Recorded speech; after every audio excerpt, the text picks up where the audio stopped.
You cannot legislate morality is something that a man I respect quite a bit, who's no longer with us, who I cried the day that he died.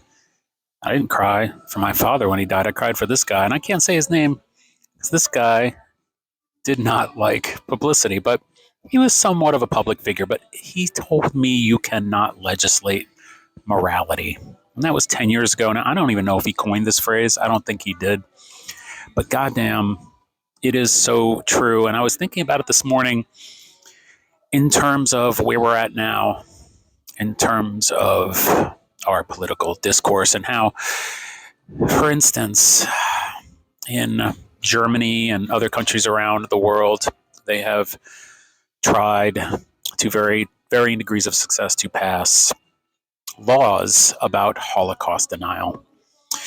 And I certainly am very happy for any sort of suppression of the ideas of behind denying one of the most horrific human tragedies in the past 100 years. And as a Jewish and gay person who would have most certainly been rounded up, I have no problem with those kinds of laws. But as a person who understands through my own personal experience in life that suppressing other people's will to be immoral and to behave immorally is a fool's errand when it comes to trying to do that by enacting laws. This is my belief that when you put rules in place, people want to break those rules. They do not see those rules as beneficial. I'm saying certain people. Some people see certain rules as being helpful guidance as far as maintaining the social contract.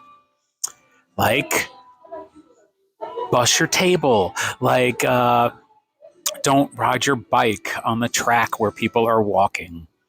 These are just two examples of things that I run into on a daily basis that people just willy-nilly break because they just don't give a fuck.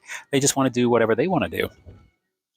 There are some people, when it comes to doing whatever they want to do, they will run stop signs, or they will be deniers because their worldview led them to the denying, which is their right.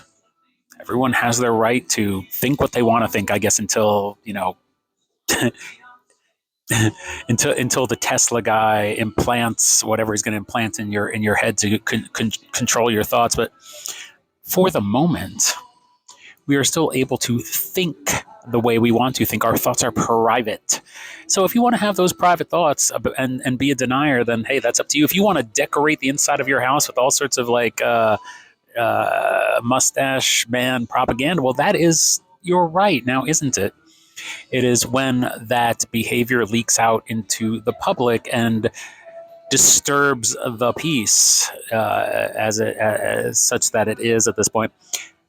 That is a problem when laws and rules are put into place to try to keep those people from displaying those behaviors. It is my belief that those kinds of people choose to display those behaviors with even more tenacity. I love that word. Even more tenacity. They feel not only emboldened by the idea, but now they feel emboldened by someone else's pressure on them to keep their idea private. So what do? Well, the first answer to that is nothing, because there's nothing to do. Dealing with a bad actor, dealing with a maniac, dealing with anyone who is already in the position that they're being put upon and oppressed, you're not going to be able to talk to them. But some people, I've got to believe some people are just misinformed people. Some people just haven't had the opportunity to interact with people who are not like them. I was talking to someone the other day where they basically were saying my optimism that people are good, not all people, but that inherently people are good, is foolish in some way. And I mentioned Anne Frank and that how she said that I still believe at heart people are good, to paraphrase. And he countered with, why do people always bring up that phrase? And I said, okay, forget it. Forget that I say it. I think that people are good. Forget Anne Frank, okay? Because he was another Jewish person. So I was bringing up Anne Frank, hoping we'd see some common ground on that. No, we did not. I believe people are good. I do. And obviously, this is not about politics. Some people are awful. Some people are just truly garbage. Some people are above and beyond in terms of their altruism. They like live to be good, to help others, to contribute positively to the world. And then there are a lot of people who are misguided. They're traumatized. They've experienced life in a way that has hardened them to any possibility of them being good. And some of those people are people who would fall into the category of being like deniers, for example, for whatever reason, however they got there. Maybe they're finally found a group of friends who are also deniers. They have a friend group where they knit, and they knit that symbol, like Greg from from Curb Your Enthusiasm. I feel like if those people with those ideologies or those thoughts or those impulses that lead them to these behaviors had the chance to interact even with someone like me, who I can be very obnoxious, but I admit it. I admit to being a jerk.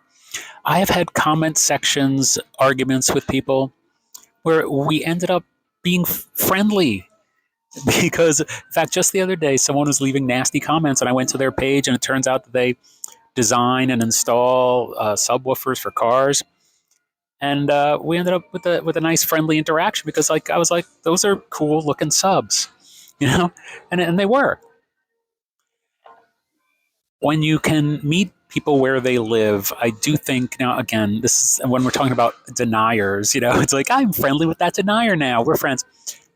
Probably not.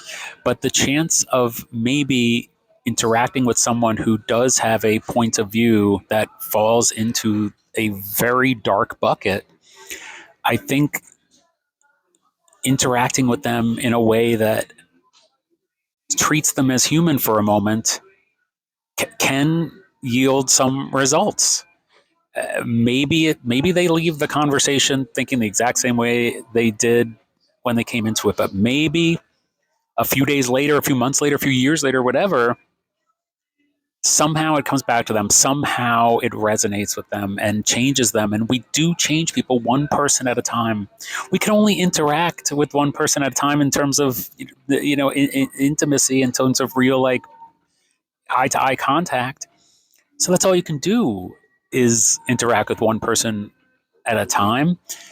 And I believe that if I do that, I'm going to leave the interaction enriched no matter what. And if that person does too, well, god damn, that's a win because I didn't have to legislate morality. I just had to communicate morality. GAY for pay. I'm not going to say it because I don't want to be censored. GAY for pay. You may have heard that phrase. I am listening to what I have now been telling people is the best podcast ever made, a history of rock music in 500 songs.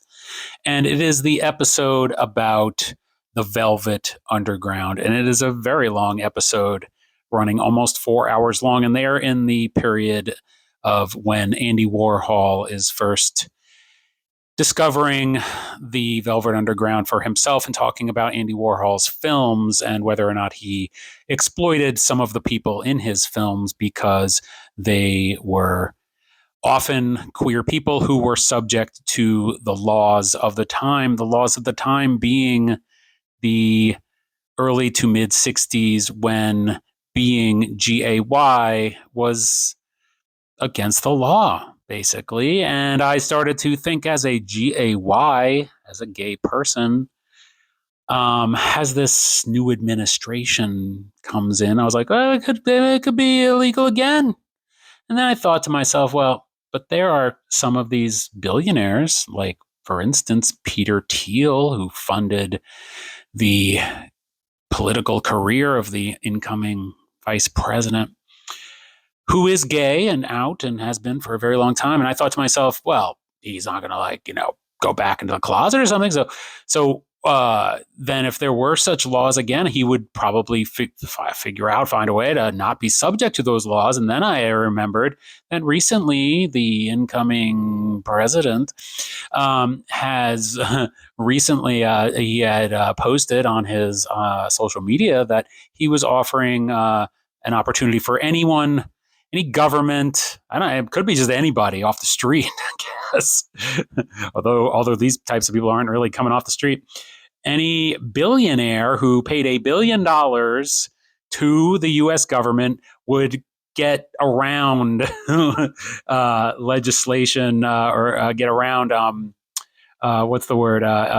They wouldn't have to be subject to the same kind of regulations, the same kind of regulations that anyone else is subject to. And isn't that fascinating? So I thought to myself, oh, well, I guess you could be pay for gay. You could be, or pay for GAY. It's too late now. Where you can, if you pay $1 billion, then you're allowed to be gay. And that would work then for Peter Thiel, although he probably wouldn't have to pay the $1 billion. Like Donald Trump would give him like a break on that. Like, you don't have to be, you don't have to pay to be gay, but other people would have to pay to be gay. I think that's what I'm saying here. That's what I'm trying to say. What I'm trying to say is you do not have to be gay for pay. You can pay to be gay in the administration that is coming up. So, but I also want to mention a history of rock music in 500 songs. This guy, his voice is bonkers amazing.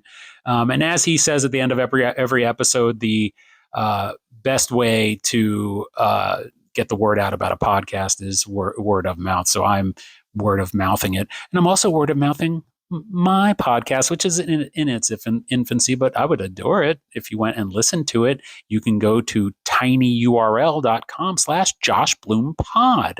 I made this incredibly easy to listen to or enter address. The thing is, if you are listening to this via the podcast right now, well, that is some kind of meta, bizarre weirdness. And what's extra meta is the fact that Mark Zuckerberg of Meta is a billionaire who now, if he wanted to leave his wife to be gay, he has a means to pay. Isn't that nice? You have heard of the band Wet Leg. No doubt. I'm not talking about Wet Leg. Hopefully Wet Leg will come out with a new record soon because their music is joyous and fun, but I'm not talking about something else. And this thing I'm talking about is called Wet Cough. And Wet Cough comes out whenever anyone wants it to come out, apparently. I am writing something about how people behave in public. And in this case, I am referencing the behavior that people display in 3 different types of coffee shops. Now, I will post about this when I finish writing this, but I thought it might be good to come on here and just talk about an experience that I'm adding to this piece of writing that just happened the other day. It is one of the most disturbing and disgusting experiences that I have ever had. As I sat in a local eatery, and it is a chain, I won't name it by name, but you can understand that game, and I'm sure you have experienced the same. This little booth I was sitting at, doing my work, a gentleman and his lady companion sat at the booth behind me. So if you can understand, I'm sitting there and my back is to 2 people that are behind me, with the gentleman in question facing my back. So if you can imagine, we're talking about wet cough. Every time someone might cough, they would spray particulate matter over my shoulder into my breathing space. So now look, we're post pandemic here. There was a time during the pandemic where people were, even if whatever was going on with what they believed, didn't believe, masks, vaccines, whatever. I think people at least felt like, hey, I'm gonna not just cough on people and cough in people's faces. It was kind of an understanding that maybe coughing in people's faces. You know why they probably thought that? It's because when you grew up, you knew not to cough in people's faces. I mean, I thought all throughout the pandemic, like a 4-year-old knows that when you cough on people, you give them your germs. You spread your germs on them. I, excuse me. I would go to Flushing, Queens, pretty regularly many years ago now, and that is a heavily Asian community, and I used to notice that many of the people in that community would wear masks, and I was like, I wonder why that is. Maybe that's because they know that when you wear a mask, when you have stuff coming out of you, it doesn't get on to other people. Now, isn't that nice of them to do that? So as we grew up, we knew not to get our stuff on people unless they wanted it. But that's a different video. Oops. In this case, this gentleman behind me, he coughed in public. That's okay. But man, it didn't end there. It only began there, the coughing. I feel like I need to issue a trigger warning. If you are triggered by people and the discussion of people spraying stuff out of their mouth onto the world, you might want to tune out. You might want to read the transcript. This gentleman began to wet cough.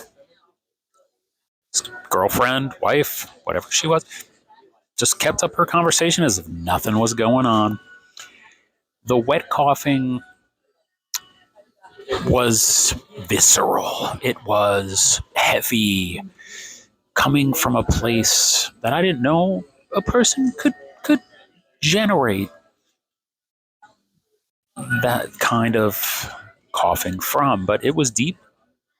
I would say this guy might want to go, get with a voice teacher or something, because maybe he has a future in being a baritone, because it was coming from a place that was loud, abrasive, and quite full of, I guess the only word is mucus, is really the only word I could think of.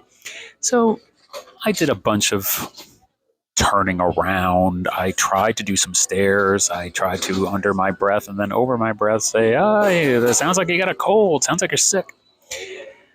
To the point where, if I took it any further, and I got to look at this guy. He was a big enough dude that he probably is used to living a life where he'll just do whatever the hell he wants because he doesn't think anyone's going to challenge him. But the thing is, I can summon rage, and big dudes who are used to not having to deal with confrontation, they're not prepared to deal with rage. Rage is very, very powerful. So, I took it as far as I thought that I could take it before it might then develop into some kind of confrontation, altercation. One thing I did was I kind of looked around for an ally. I looked around is anyone else noticing this? That's something I'll do. I was like, maybe it's just me. I looked around to see if there was an ally in this eatery, and there was. There was another guy just shaking his head in disbelief that someone would behave this way in public. And I felt a solidarity with him, and I was waiting it out. The gentleman, the coughing man. That's a pretty generic name, but if I could think of something better, I'll throw it out there. But coughing man then started talking to an employee at this eatery.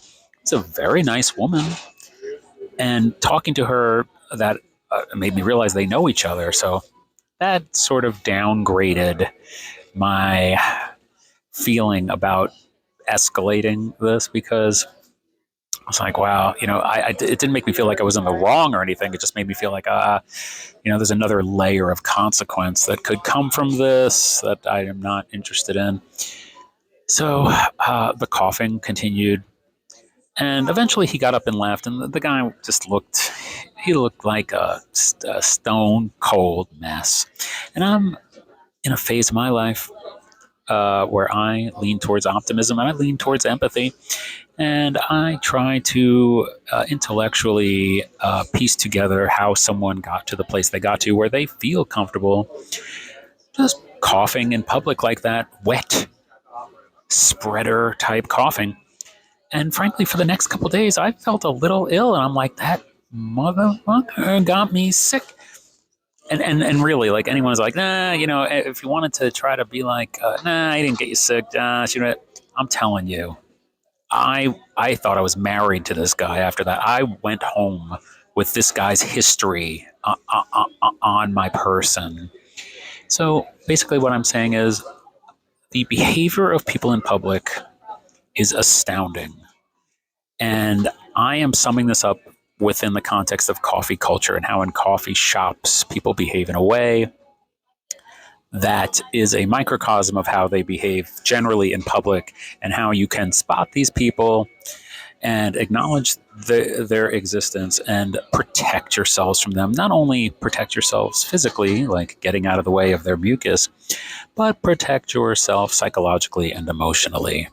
And I will let you know when I post that. But for now, try to stay out of the way of spit.